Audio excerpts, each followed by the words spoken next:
Before I record a video, I always try to ask myself, why would this be relevant to me if I were going to click on this?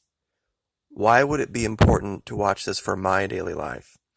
There's a lot of stuff out there that you can watch on YouTube, and while a lot of it probably is truthful, it doesn't necessarily have a real world application in your life.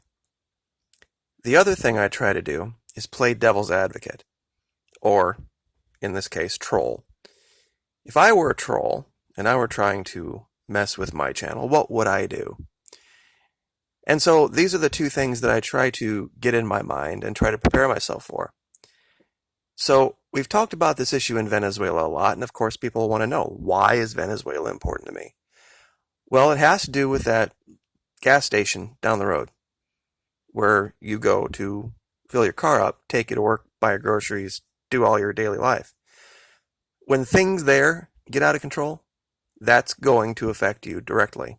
And what's happened here in this graph I've shown 1,000 times is going to directly affect you. I found, though, an old graph that I had used a long time ago, and I had forgotten where it was, and it was driving me nuts, but I finally found it again. It's World's Top Exports. I'm going to link this. www.worldstopexports, all small, no spaces, .com/world's-top-oil-exports-country. I know that's a lot, but I will, like I said, I will link it. There's a piece of information in here that shows you, it's the smoking gun for the allegation that I've been making about Venezuela. Everybody, is like, oh, it's, oil prices go up and down, and they should have had a rainy day fund, and socialism never works, la, la, la, la, la. Okay. Here is 2017 crude oil exports by country. As you can see here, I think, make sure my zoom level's right. There we go. As of 2017, Venezuela was still eking out ahead on exports of the United States. That's no longer the case. But as you can see, here are in billions, in US dollars, and in percent, all of the different top 15 countries. Now, it addresses in this graph down here the issue that happened in 15 and 16. Only two of the above top 15 exporters increased the value of their crude oil shipments from 2013 to 2017. Guess which two? Namely, the United States with its 328% improvement in revenue. Now remember, this was when oil prices cratered. And Iraq via a modest 0.6% gain. The other 13 top sources of crude oil posted declines over the 5-year period. You ready for this? Venezuela, Nigeria, Canada, Iran, Saudi Arabia, Kazakhstan, Angola, Mexico, Kuwait, Norway, and Russia, all in double-digit crashes in dollar revenue during that time. Basically, OPEC. Of course, the leader was Venezuela at 69.2%. But then you would have to ask this question, if this is then true, why didn't all of these other countries completely fall apart? Well, for a lot of different reasons. Primarily, the U.S. didn't declare all of these other countries an extraordinary threat to the United States, like the previous administration did, and that the current administration concurs with. Executive order applying sanctions. The U.S. didn't seize billions of dollars of assets of the leaders of Kuwait here in the United States. It didn't make it criminal for banks to extend a loan to Kazakhstan to make up for the shortfall. It didn't threaten to invade Mexico. For some reason, it singled out Venezuela as an extraordinary threat.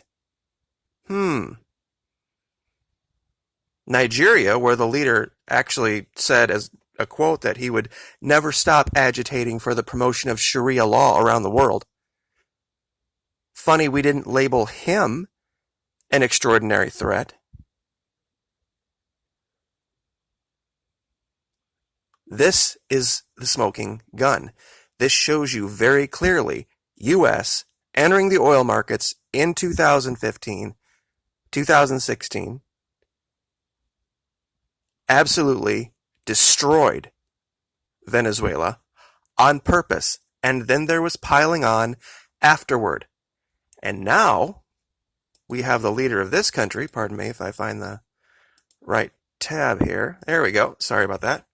Current leader is now crawling hat in hand back to OPEC and saying, oh, you need to help us out here because gas is going up.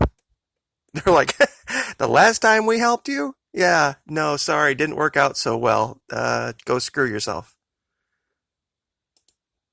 And it's going to be nonstop. You mark my words. This is an article about how big oil is racing to pump as much oil out of Texas as they can, as fast as they can. In fact, it talks about in 2019, pumping more oil than Iraq and Iran. All the while, crude oil exports in this country are skyrocketing. So the people of India and the people of China are going to be very, very excited to hear about the Permian Basin and about all of the wonderful new wells that the U.S. has found, because they're going to be the beneficiary of it. While your gas prices continue to go up and up nonstop. If anything destroys this country, if anything causes a major hiccup, it's going to be this. Because everything is tied to gasoline. The price of food, the price of everything you buy. Every business out there has a line item for how much are we spending on transportation costs, and as a result of the amount in that line item, that is added into the final cost of whatever product or service they're putting out there. And it's coming. Usually, going into winter, gas prices ease up a little bit because people don't use it as much. And that causes a corresponding glut because of the production levels already being high, and then gas comes down. Not this time. It's going to go up and up and up, and after Christmas and into New Year, we're going to look at $4.50, and by this time next year, $5, $6 at least. And of course, there's going to be a lot of finger pointing, but it's not going to be the reason they say. We started this mess, and it's a mess now that we're going to have to make some serious changes in this country before it gets cleaned up. And this has nothing to do with solar or wind or anything like that. What I'm talking about is our attitudes about the truth, about understanding what causes these problems, and not letting big oil drive policy from the State Department. And you can find these articles. They're all predicting this. It's going to be it doesn't matter how much oil we find anymore. Because big oil is now in the driver's seat. And they couldn't care less about the pain at your wallet, what you're going to have to do without, who doesn't get Christmas presents. They don't care. They will drive it into the stratosphere, and they'll blame OPEC, and they'll blame everybody they can, except themselves. Because, of course, more exports means more business. More business means more taxes. Ha, ha, ha, ha, ha. Wait till they start rolling that one out. I'm sure a lot of you can see right through that. They'll try to roll that one out too. It's like, well, it's better for the tax base, and so as we raise taxes on these big corporations, then we can lower taxes correspondingly on the middle class. And you wait, that's coming. So that's why this is important for you in your daily life. Why what the Florida Maquis is doing here applies right at home. And for all of you trolls out there, I would really like to get your take on what this really means here from worldstopexports.com, how in the 2013 to 2017 timeframe, when every other producer of oil was losing money in double-digit percentages, somehow, magically, the United States, big oil, and when they say U.S. here, they're talking about big oil, not the U.S., not you and me, they increased 328%. Only us and Iraq. Imagine that. So, we will leave it there. But if you want to know why, I'll link this too. That giant crash happened. Investopedia covered it. It's all out there. I'll talk to you guys soon. Like, share, subscribe.